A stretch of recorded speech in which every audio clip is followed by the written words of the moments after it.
आज हम देखेंगे क्लास 8 का मैथ जो न्यू पैटर्न से बिहार बोर्ड का जो है न्यू पैटर्न का बुक आया है। जैसे कि ये है नया पैटर्न का बुक क्लास 8 का। तो इसमें पहला चैप्टर है परिमेय संख्या। तो पहला चैप्टर देखते हैं, पहले इसका बेसिक जान लेते हैं। इसका बेसिक 7, 8 हर क्लास का लगभग आपको जरूरी पढ़ने वाला है। तो इसका पहले हम बेसिक देखते हैं। परिमेय संख्या तो उसको पहले हम देख लेते हैं। प्राकृत संख्या, पूर्ण संख्या और धनात्मक संख्या, परिमेय संख्या, ये सब सभी संख्या को हम देख लेंगे। चलिए देखते हैं।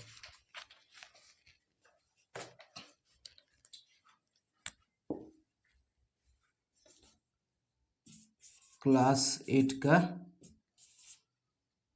मैथ, ठीक है। पहला चैप्टर है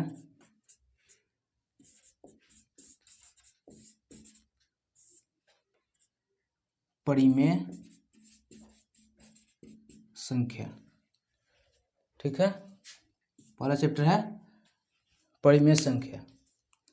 इसमें थोड़ा जानते हैं संख्या के बारे में। चलिए पहला देखते हैं। पहला संख्या है प्राकृत संख्या। प्राकृत संख्या को हम बोल सकते हैं कि गिनती की संख्या को प्राकृत संख्या बोल सकते हैं, या वैसी संख्या जो 1 से शुरू होकर अनंत तक होती है उसे प्राकृत संख्या बोलते हैं। देखिए प्राकृत संख्या, प्राकृत संख्या क्या बोले हैं? गिनती की संख्या को प्राकृत संख्या बोलते हैं। तो गिनती की संख्या क्या है? 1, 2, 3, 4 इस तरह से लेकर के अनंत तक होगा प्राकृत संख्या। और दूसरा देखिए पूर्ण संख्या। और इसमें थोड़ा सा चेंज क्या होता है कि गिनती की संख्या जो भी होती है या प्राकृत संख्या होती है उसके आगे एक शून्य लग जाता है, तो उसको क्या बोलेंगे? पूर्ण संख्या। पूर्ण संख्या। पूर्ण संख्या क्या होगा? क्या बोले हैं कि जो भी गिनती की संख्या है उसके आगे क्या करना है? एक शून्य को जोड़ देना है। जैसे कि यहाँ पे हो गया 0, 1, 2, 3, 4 इस तरह से अनंत तक हो जाएगा। अब आगे देखते हैं तीसरा क्या होगा? प्राकृत संख्या हो गया, पूर्ण संख्या हो गया, और उसके बाद में क्या हो जाएगा? परिमेय संख्या। अगर देखते हैं परिमेय संख्या क्या होता है कि ये जो भी पहले हम यहाँ पे परिमेय संख्या बताने से पहले हम एक और बता देते हैं पूर्णांक संख्या। पूर्णांक संख्या बता देते हैं तब अच्छे से समझ में आएगा।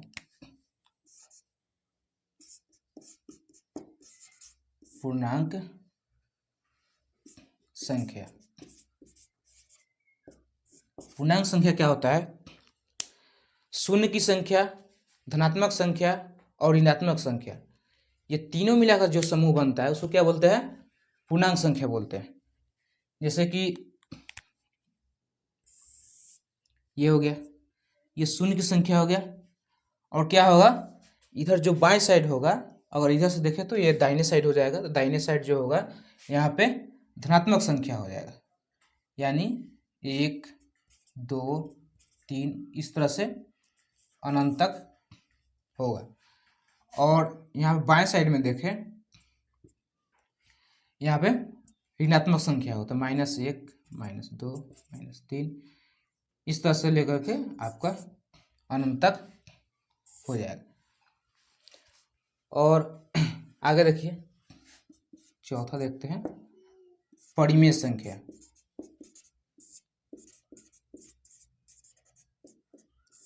परिमेय संख्या, अब जो भी यहाँ पे परिमेय संख्या क्या है कि बोलते हैं कि P/Q के रूप में, ठीक है, P/Q के रूप में जो भी संख्या होगा उसको क्या बोल देंगे? उसको परिमेय संख्या बोलेंगे। अब P और Q P और Q जो है क्या है, पूर्णांक संख्या होगा। टोटल जो होगा पूर्णांक संख्या होगा।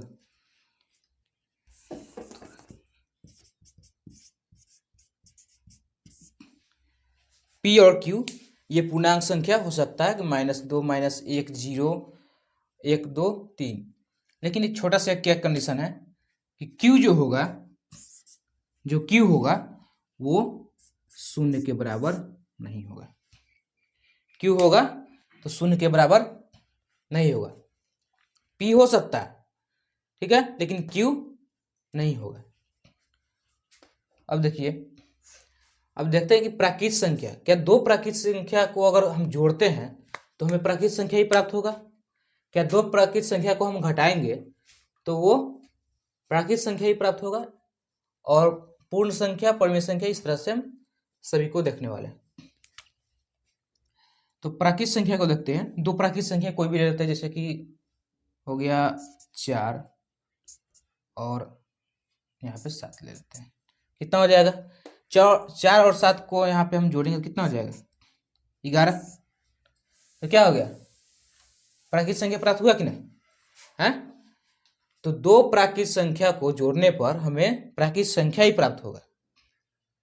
अब हम देखते हैं घटाने पर क्या यही हमको प्राप्त होगा? अब 4 से हम 4 - 7 बराबर, अब क्या हो जाएगा? -3 होगा। तो ये प्राकृत संख्या हुआ? कहीं भी -3 प्राकृत संख्या है? नहीं है, नहीं ना है। अब देखिए, इसी को उल्टा करते, 7 - 4। 7 से अगर हम 4 को घटाते हैं कितना हो जाएगा?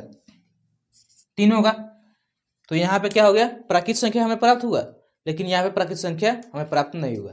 तो क्या बोल सकते हैं कि अगर दो प्राकृत संख्या को हम घटाएंगे तो हमें प्राकृत संख्या प्राप्त हो भी सकता है और नहीं भी हो सकता है, ठीक है।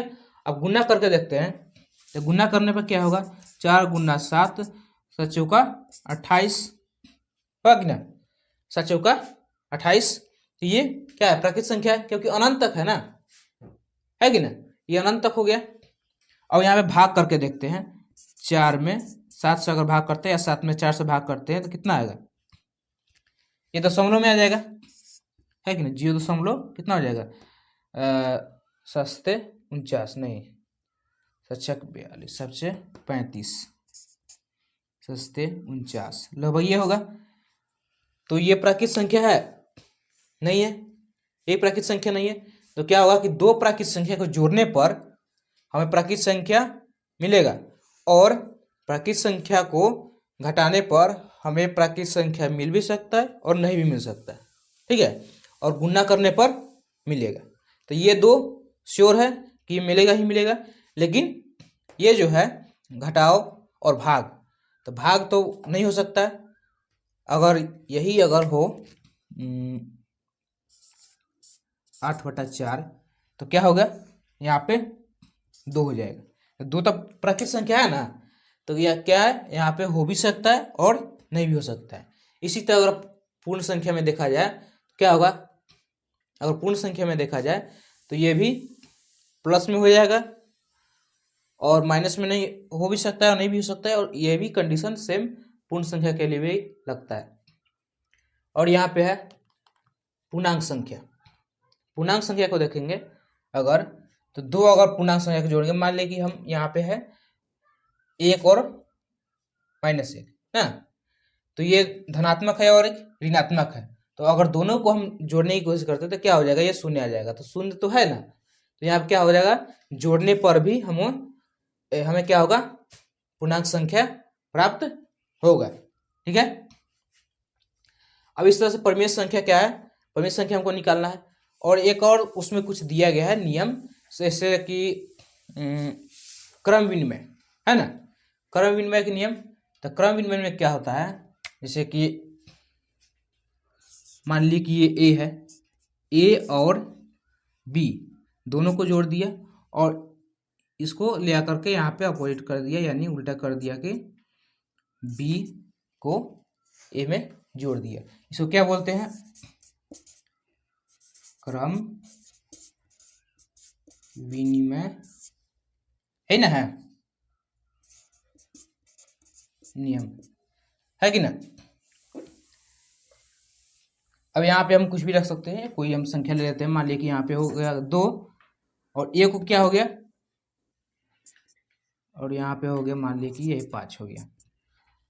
ए हो गया 2 और बी हो गया 5, और बी क्या है 5 है, तो यहाँ 5 लिख दिया और यहाँ पे 2 लिख दिया। तो दोनों को अगर हम जोड़ेंगे कितना हो जाएगा, ये भी 7 हो जाएगा और ये भी यहाँ पे 7 हो जाएगा, तो दोनों बराबर हो गया, हुआ कि ना। तो ये क्रम विनिमय नियम इसको बोलते हैं। और इसी तरह होता है एक और साहचर्य, है कि ना। साहचर्य नियम, साहचर्य नियम ए गुना बी गुना सी। अब क्या करना है कि ए गुना बी गुना सी को क्या करेंगे, कोष्ठ में कर देंगे, और फिर यहाँ पे क्या करेंगे, ए गुना बी गुना सी। अब यहाँ पे ए और बी को कोष्ठ में कर देंगे, ठीक है। चलिए इस तरह से हम कोई संख्या लेते हैं कि साहचर्य नियम में ए गुना बी गुना सी, ए गुना बी गुना सी, यही है। तो ए में हम ले लिए 3 और बी में ले लिया 5 और यहाँ पे ले लिया 6, ठीक है। तो ए क्या है 3 गुना 5 गुना 6, और यहाँ पे ए और बी को कोष्ठ में ले लेंगे, यानी 3 और 5 को कोष्ठ में ले लेंगे, ठीक है। अब क्या करते हैं, गुना करके देखते हैं। तो पहले कोष्ठ का काम करते हैं, 6 बचे क्या होगा 30 बराबर 5 से 15 गुना क्या हो जाएगा 6, तो 30 से 90 होगा ना, और 5 छक 90 होगा कि ना। तो इस तरह से इस रूप में जो भी संख्या लिखा होगा और बोलेगा कि उसका नियम बताइए, क्या करेंगे, लिख देंगे क्या, साहचर्य नियम, ठीक है, या साहचर्य गुण भी बोलते हैं। और इस तरह से अगर होगा a प्लस बी बराबर बी प्लस ए, तो क्या बोलेंगे इसको, क्रम विनिमय नियम, ठीक है। समझ में आया। तो अगले दिन क्या करेंगे बता देंगे, पहला चैप्टर से, ठीक है। ज़्यादा क्वेश्चन नहीं है, 2-3 क्वेश्चन है, किस तरह से उसको बनाएंगे, ठीक है। इसको बेसिक को थोड़ा सा इसको एक बार पढ़ लेना है, ठीक है, बुक में भी दिया गया है, इसको एक बार पढ़ लेना है।